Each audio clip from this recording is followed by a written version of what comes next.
오늘 하나님 말씀을 듣고 깨닫고 그대로 살기를 소망하는 우리의 삶 속에 하나님의 크신 은혜와 능력의 역사가 이루어질 줄로 믿습니다. 제가 참 좋아하는 말 중에 하나가 C.S. 루이스의 말입니다. 과거로 돌아가서 시작을 바꿀 수는 없지만 지금부터 시작하여 미래의 결과를 바꿀 수 있다라고 하는 말입니다.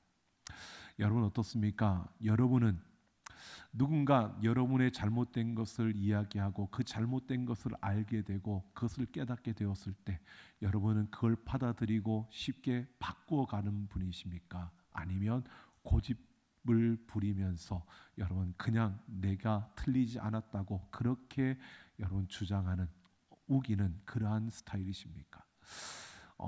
사람은 참 안 변한다 그러는데 변하는 것 같습니다. 왜냐하면 저를 보니까 예전에는 제가 틀린 것을 인정하는 게 참 싫었습니다. 그래서 고집스럽게 참 우기는 이러한 일들이 참 많았는데 이제는 어느 정도 와서 돌아다 보니까 내가 참 많이 바꾸어가는 모습들이 보여지는 것을 봅니다. 남들이 이야기했을 때 그 이야기를 들으면서 내 자신을 돌아보고 잘못된 것이 느껴지면 인정하고 내가 빨리 돌이키는, 그래서 때로는 사람들이 그렇게 이야기합니다. 우리 목사님의 귀가 팔랑귀인 것 같아 라고 하는데, 그런데 그게 맞는 것 같습니다. 근데 무엇보다 사람들의 소리가 아니라 하나님의 음성에 귀를 기울이면서 내 모습을 바꿔가려고 더욱더 내가 노력하며 달려가는 내 걸음이 아닌가라는 생각을 해봅니다. 여러분 참 사람들이 내가 옳다, 내가 맞다라고 하는 것들을 바꾸기는 그렇게 쉽지는 않은 것 같습니다. 이스라엘 백성들, 그들을 보면 그런 것 같습니다. 우리가 에스라서를 쭉 읽고 오늘 마지막 10장을 우리가 함께 볼 텐데요. 여러분 이 모습을 보면 그들이 포로로 잡혀갔던 그 시간 속에서 아픔을 겪고 그 고통 속에 있을 때 하나님은 나라를 건설하게 한 게 아니라 예루살렘으로 돌아가 성전을 재건하고 이스라엘 공동체를 다시 세울 수 있도록 은혜를 베풀어 주셨습니다. 비록 페르시아라고 하는 나라 안에 있었지만 그들은 예루살렘에서 성전을 중건하고 절기를 회복하고 예배를 회복하며 하나님을 섬기는 이스라엘 공동체로 설 수 있었습니다.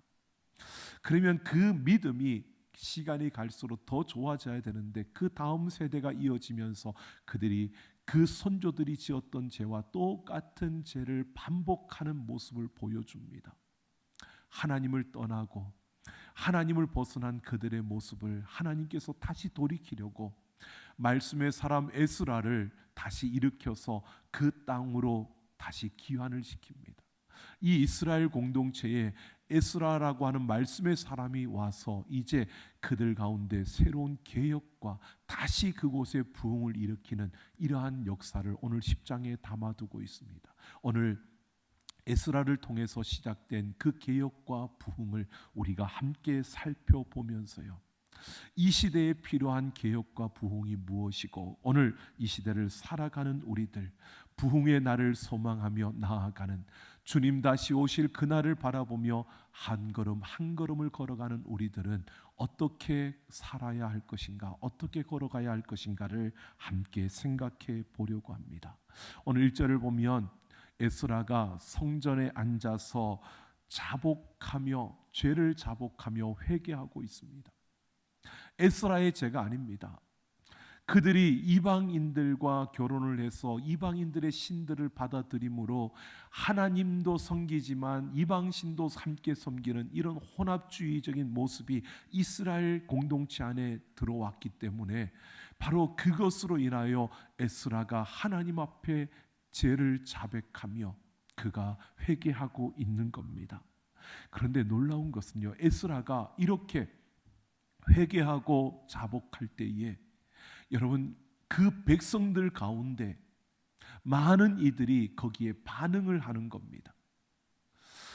모두가 다 그렇게 죄를 지은 게 아니라 그 안에 그 하나님에 대한 거룩한 열망을 가지고 있는 그러한 이들이 있었던 겁니다.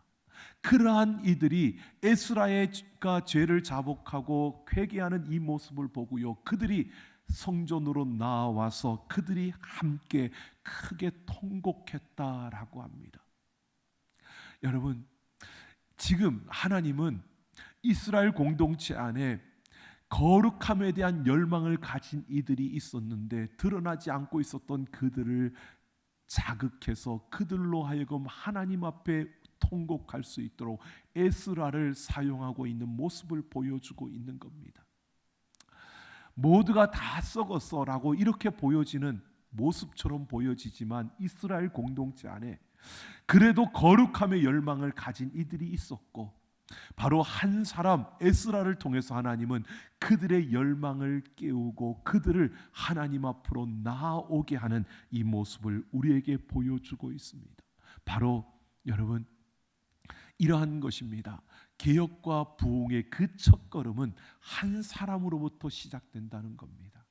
여러분, 바로 우리가 그 한 사람이 되기를 원합니다. 여러분, 바로 그 한 사람을 통해서 하나님께서 개혁과 부흥의 그 역사를 이루어 가시는데요, 이 에스라만이 아니었습니다. 하나님께서 또 준비한 한 사람이 있었습니다.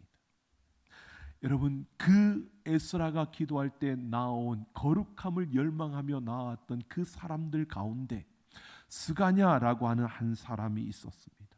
근데 이 스가냐도 여러분 이름이 비슷하니까 선지자 스가랴를 생각하면 안 되고요, 그와 다른 엘람 자손의 스가냐입니다. 근데 이는 어떤 사람이었느냐? 성경은 말합니다. 이방 여인을 아내로 맞은, 그러니까 그 죄를 직접 짓고 그 이방신을 함께 받아들이고 살아갔던 그러한 한 사람, 바로 스가냐라는 한 사람이, 그가 에스라에게 나와서 이렇게 말합니다. 우리가 이방 여자를 아내로 삼아 하나님께 범죄하였나이다.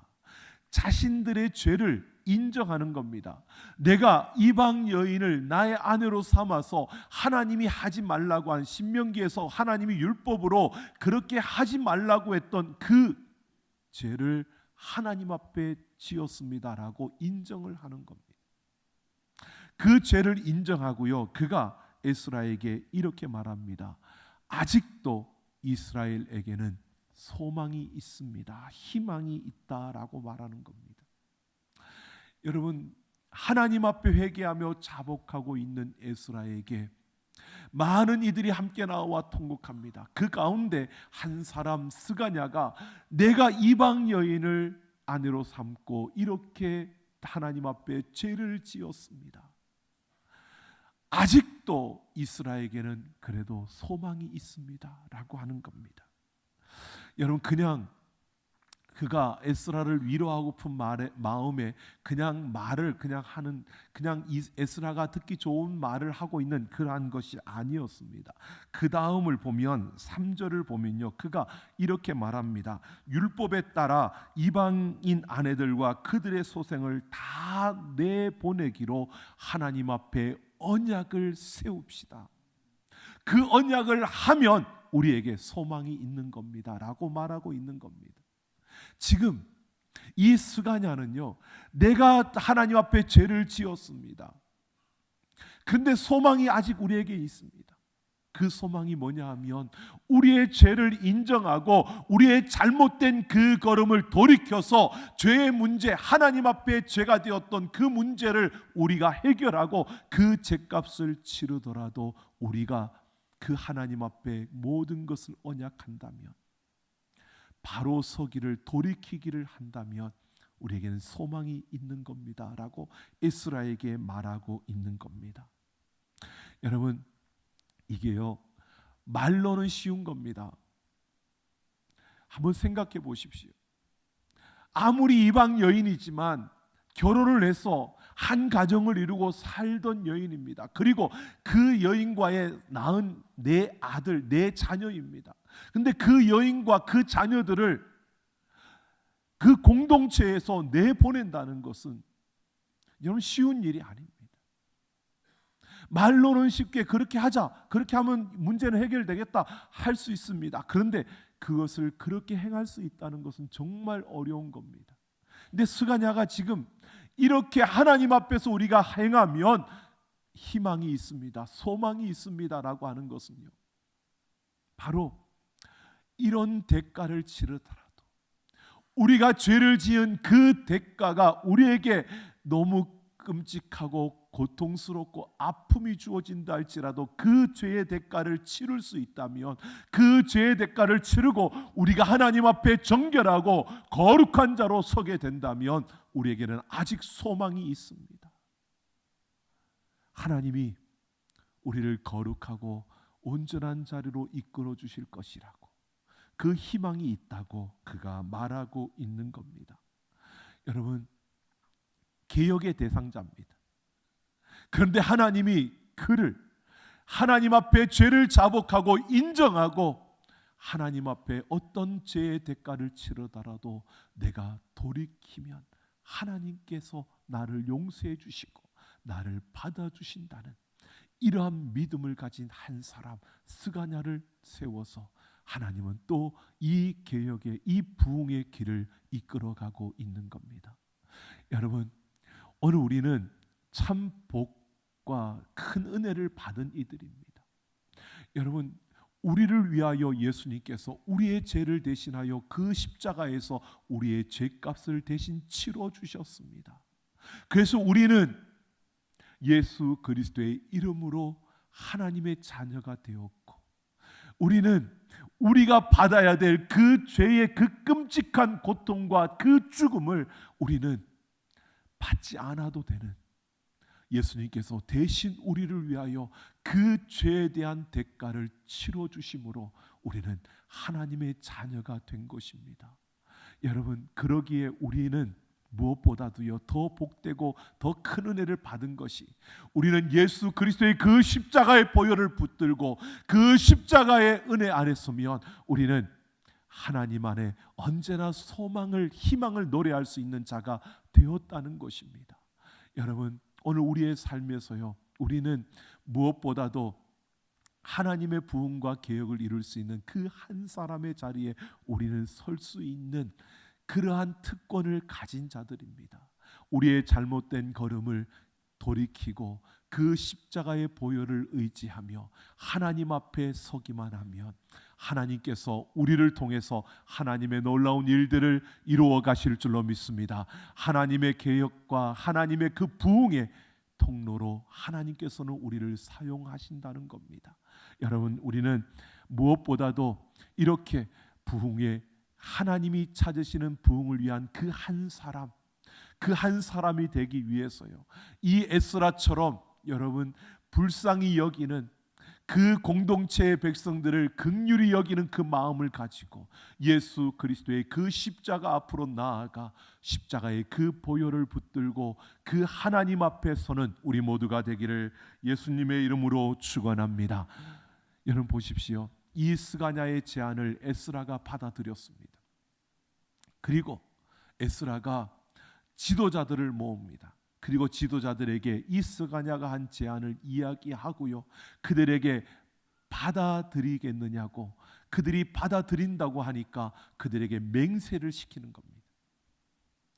자, 그리고 그 지도자들에게, 백성들에게, 그 공동체에 있는 이스라엘 백성들에게 이것을 받아들이는지 묻고 받아들인다면 맹세를 시키라고.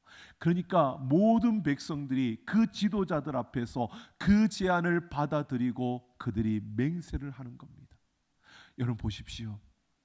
에스라와 스가냐 두 사람, 이 한 사람 한 사람을 통해 하나님이 일하시는데요, 이 개혁과 부흥이 이들을 통해서 이루어지는 게 아닙니다.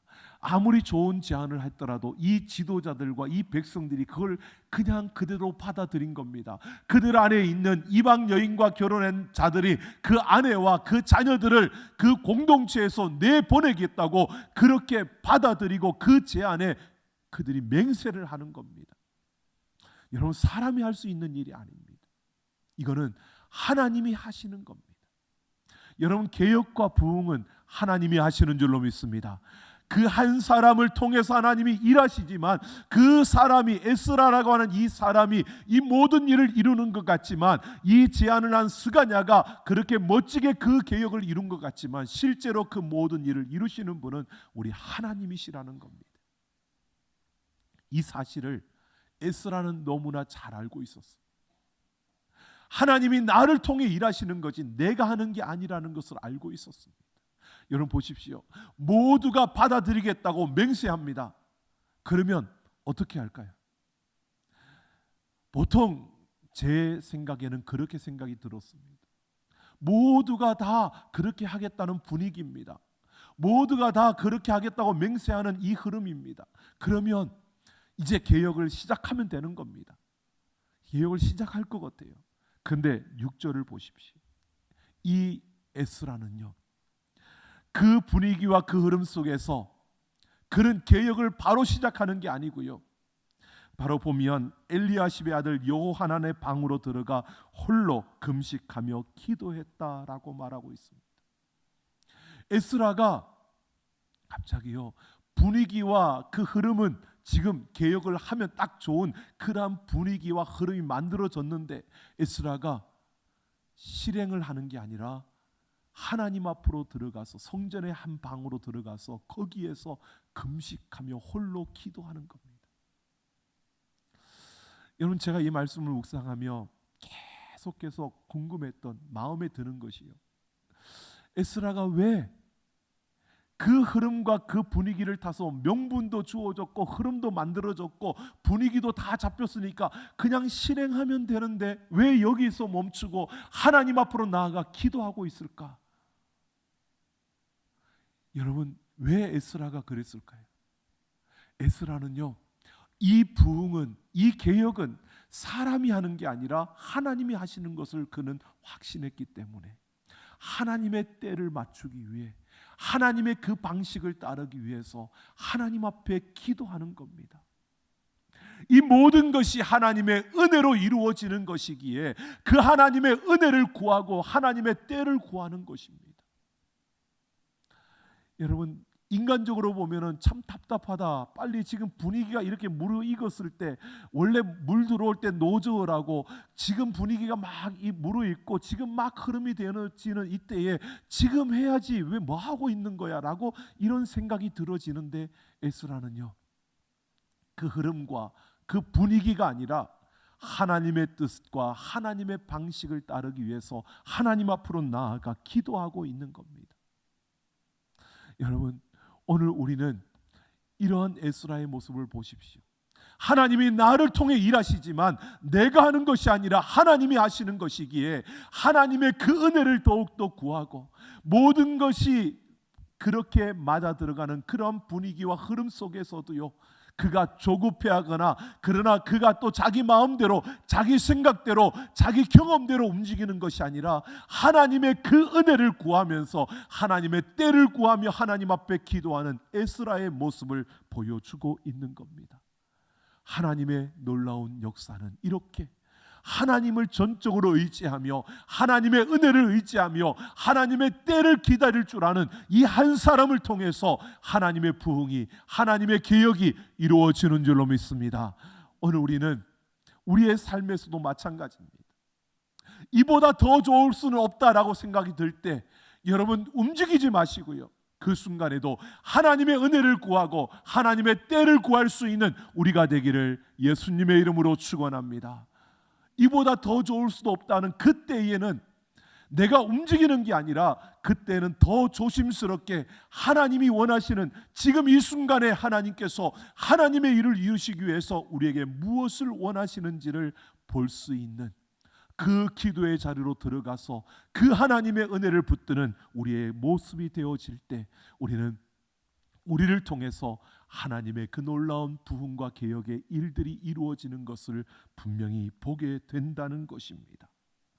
여러분 보십시오. 에스라의 이러한 모든 것은 그대로 이루어집니다. 7절을 보면요, 기도를 끝낸 에스라가 이스라엘 공동체에 선포합니다. 3일 안에 모두가 예루살렘으로 모여라.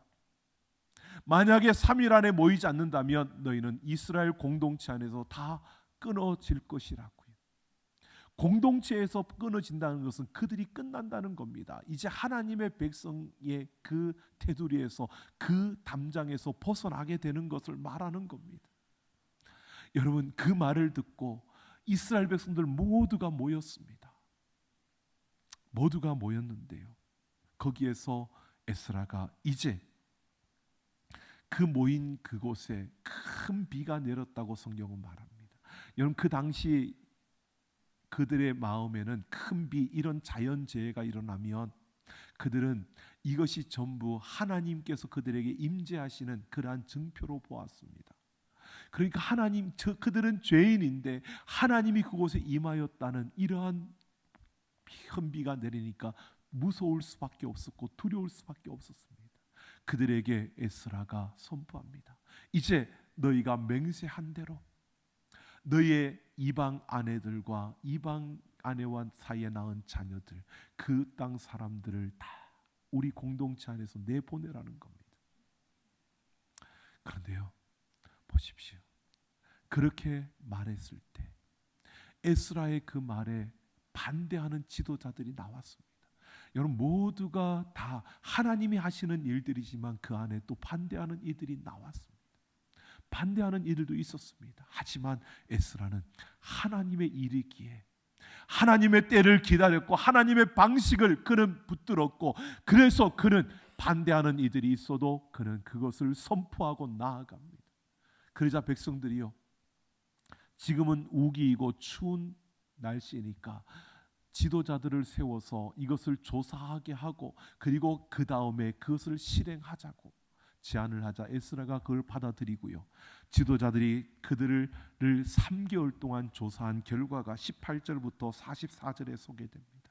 결과를 보면 이렇습니다. 제사장이 17명이고 레위인이 6명이고 노래하는 자와 문지기가 4명이고 일반 백성이 86명, 총 113명이 이방 여인과 결혼하여 그 죄를 지은 겁니다. 근데 보십시오. 이스라엘 공동체 안에 그 안에 있는 숫자들에 비해서 113명은 그렇게 많은 숫자는 아니었습니다. 적은 수였습니다. 근데 하나님께서는 그것마저도 도려내기를 원하셨던 겁니다.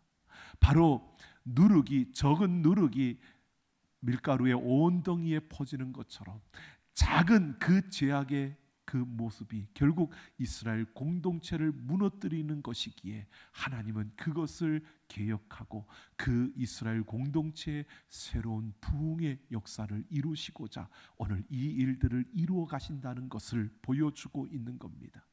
여러분, 우리에게 작은 것이라 할지라도요, 참 작게 보여지는 것이라 할지라도 여러분, 그냥 우리가 넘어가는 것이 아니라 오늘 우리는 하나님 앞에서 잘못된 것을 바르게 잡아갈 수 있는, 우리가 잘못된 것을 인정하고 그것을 돌이킬 수 있는, 그래서 우리의 걸음이 더욱더 하나님의 그 아름다운 부흥의 그 통로로 서는 우리의 걸음이 되어져야 하는 겁니다.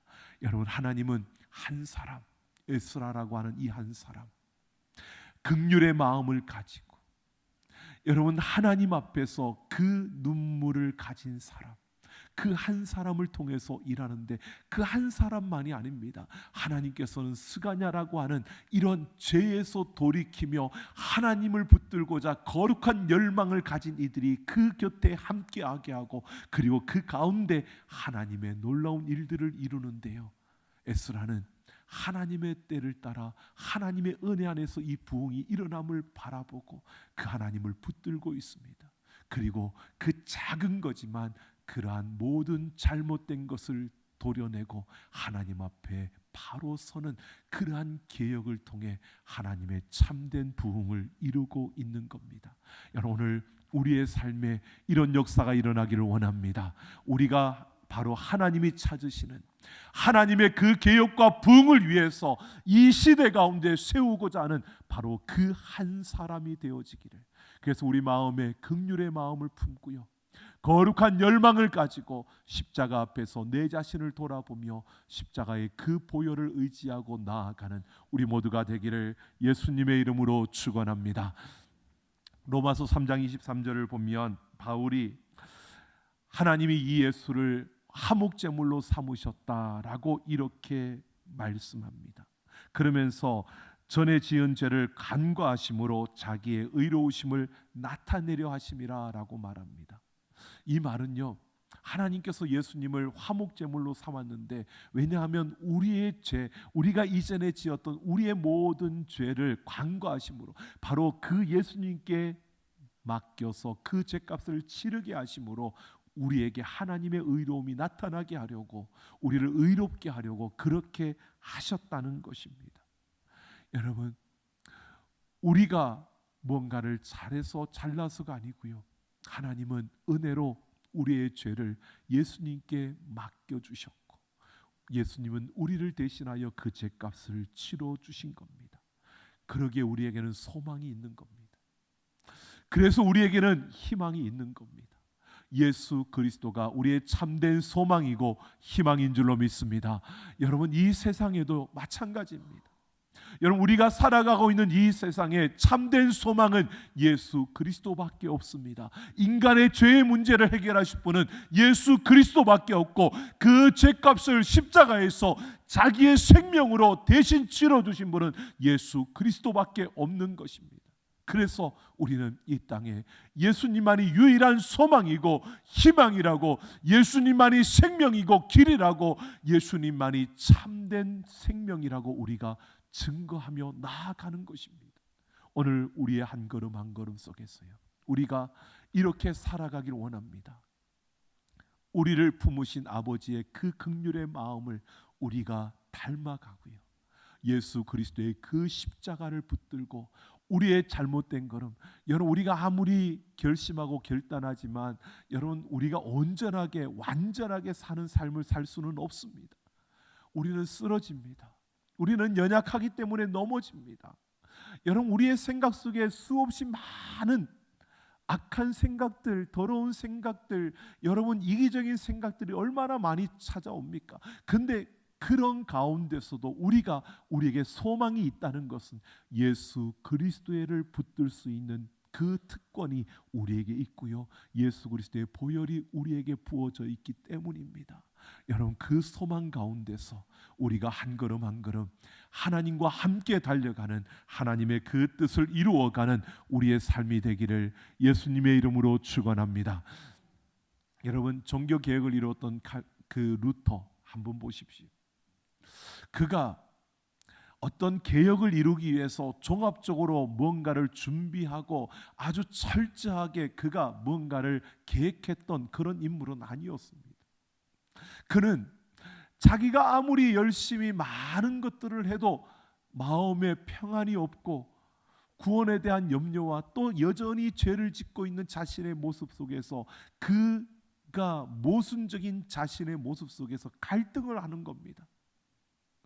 그가 남들을 가르치는 사제의 자리에 있었지만 이런 모순 속에서 자신이 죄의 그 문제를 어찌할 수 없는 그러한 가운데 갈등하고 그 스스로 그렇게 고민했던 그러한 자였습니다.